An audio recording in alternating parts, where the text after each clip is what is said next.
Alright guys, TacticalRab back again today. Hope you're all doing well and enjoying your day so far. Got to do a second VALORANT video today because there's plenty going on right now. Changes to Fracture just been confirmed, also some agent updates, but also Zellsis giving some idea as to what his team's situation might be for next season. Very much into your thoughts in the comment section below. Hit the like button if you enjoy. Subscribe if you're new as always, I'd greatly appreciate it. It really helps out the channel. Thank you very much indeed for doing that one. Here we go then with the Fracture changes. Let me start from beginning once again. Here we go. So up kind of this hallway, which is now narrower than it used to be, and this platform now has another section on the other side. Definitely creates for some interesting potential here for attacking and defending options towards this A site. That's where the bulk of the changes are. This hop-up now is rather different. This entire section looks incredibly different to what it used to. Slightly more complications to maybe account for the fact that the dish is now entirely different. There are no longer two ways around this dish. The dish is there practically just for aesthetic purposes now, and to remind what this element of the map used to look like, because now there is only one way around here. So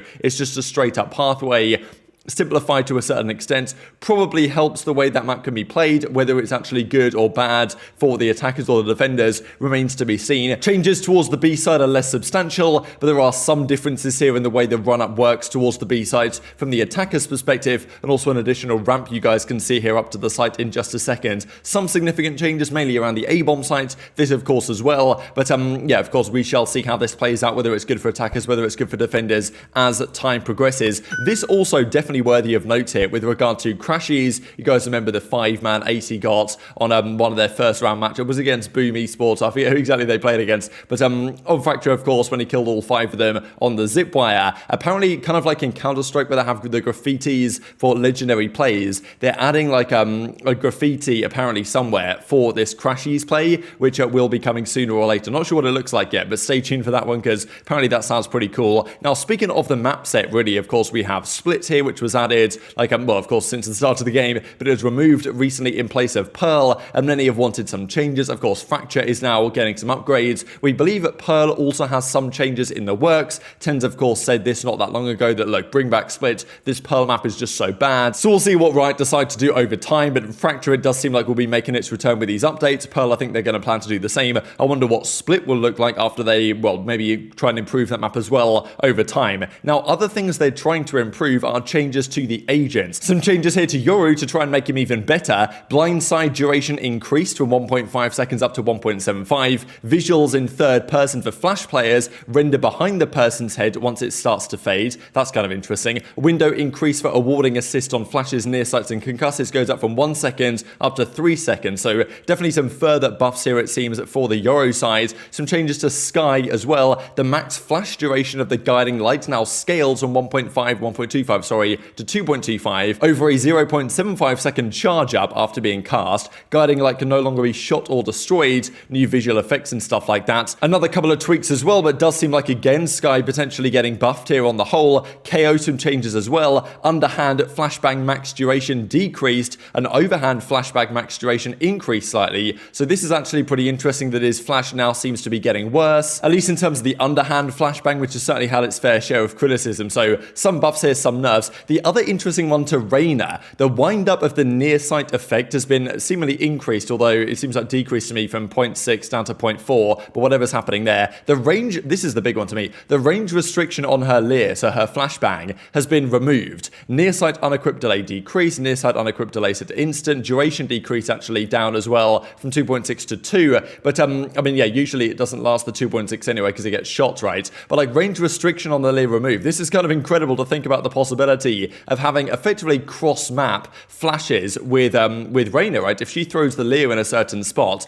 that can flash people all the way across the map now. So there might be a world in which there's Reyna lineups happening where people like stand in a spot, they aim the Lear in a certain spot where it's going to blind someone in a specific position all the way across the map. That is now viable and apparently a potential option. So definitely interesting, right? So maybe Reyna has like almost seems like a different purpose to what she had before, but also can still probably be viable in normal settings as well. So definitely some strange changes occurring. Does it mean that like the likes of your boy Dre is back in business on the Reyna meta? We shall see, I suppose, in due course. Now let's talk Rostermania, right? Because many questions still remain here. What's going to happen with 100 Thieves? We know that, of course, many of these teams are going to consider changes. I expect all the North American organizations to make some sort of moves. And look, whether Will stays on 100T, who knows? If it was me and I was running 100T, I would say, you know, look, we've got to build around Bang and Asuna. I would say Derek is, you know, you can go either way on that one. And then Will and Stella, if you can find upgrades, you maybe execute on those upgrades. Now, whether Stella's the best IGL they can get remains to be seen. But yes, Will, I would expect probably, I don't know if Will was really their #1 target anyway when they were initially building this roster. I think he proved a lot, can prove to be a great player. Whether he's quite of the caliber to,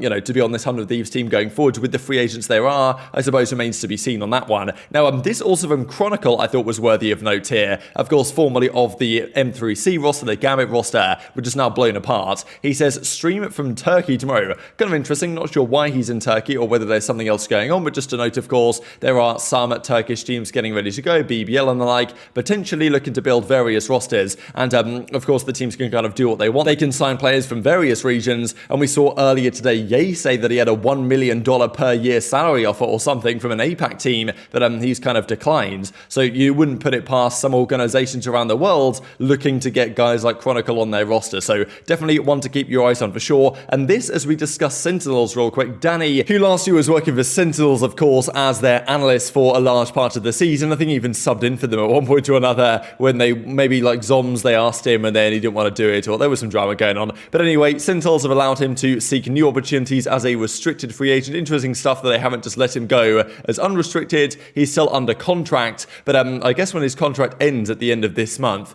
he's probably then unrestricted if they don't decide to extend him and keep him on. Who knows? But thought it was relevant given the Sentinels discussion, just because we are very much wondering what their roster is going to be next season. A lot of people right now thinking, well, where's Ye going to go? Of course, blue or red has been the big discussion that many have raised, including Ye himself, seemingly over the last couple of days. He said, as we saw earlier, not evil geniuses. That leaves 4 targets: NRG Ye, Cloud9 Ye, Sentinels Ye, or 100 Thieves Ye we would expect. Of course, Cloud9 I think has got to be pretty high up there in terms of the top of the list. I would also say that, look, Sentinels and 100T, it's kind of interesting because Sen can, like TenZ and Ye, really get along in terms of what roles they run. Yes, nowadays TenZ has been running a fair bit of Raze. There might be an argument to be made that, you know, Ye is the chamber, TenZ is the Raze, or like, you know, maybe that makes sense. Who knows what they'll decide to do? But of course, Sentinels have decisions to make. We talked earlier today about dapr and Sick, and you know, all these players there on their bench that potentially could get a spot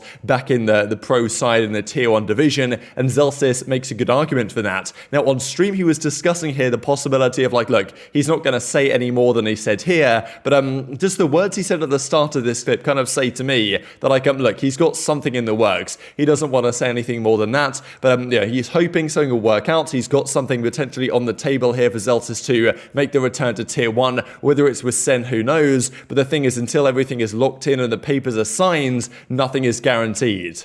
Listen, nothing's set. There's nothing ever set in stone, chat, in esports. Alright? So all you gotta know is...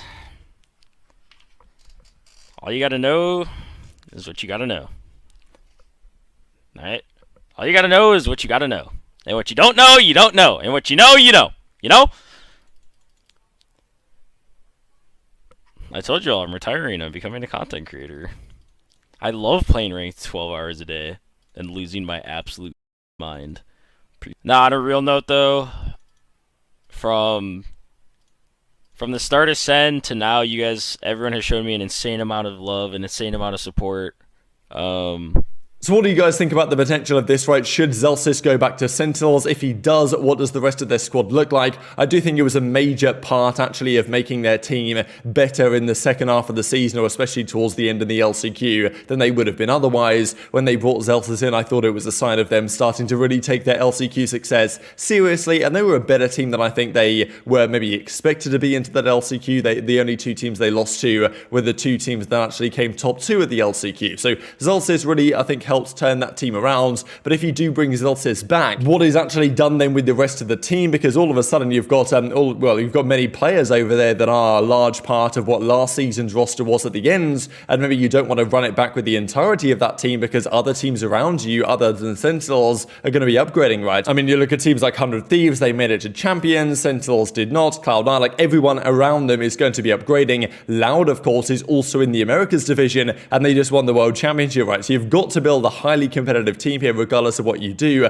Can you do that with Zellsis? I think you can, if maybe you make some significant changes to the rest of the roster. So very much intrigued to your thoughts in the comment section below. Just this to say real quick from Na'Vi, they were kind of discussing some options. They were, of course, in the European region, Middle East and Africa, and Cloud and 7 SSK, don't know how that's meant to be said, ISK or something, you guys I'm sure let me know. They've been allowed to explore options, so maybe they're now going down a different route than initially expected, and that, JD or players like that could be back on the menu. Who knows what the plan is? I'm sure these teams have an idea, and I imagine some things will be confirmed in the coming days, but it's going to take a good few weeks for these teams to really lock down what their roster's going to be, and even once they've got a good idea, it's not actually set in stone until February. Very much intrigued to your thoughts in the comment section below. Hit the like button if you enjoyed, subscribe if you are new, take care, and I'll see you next time.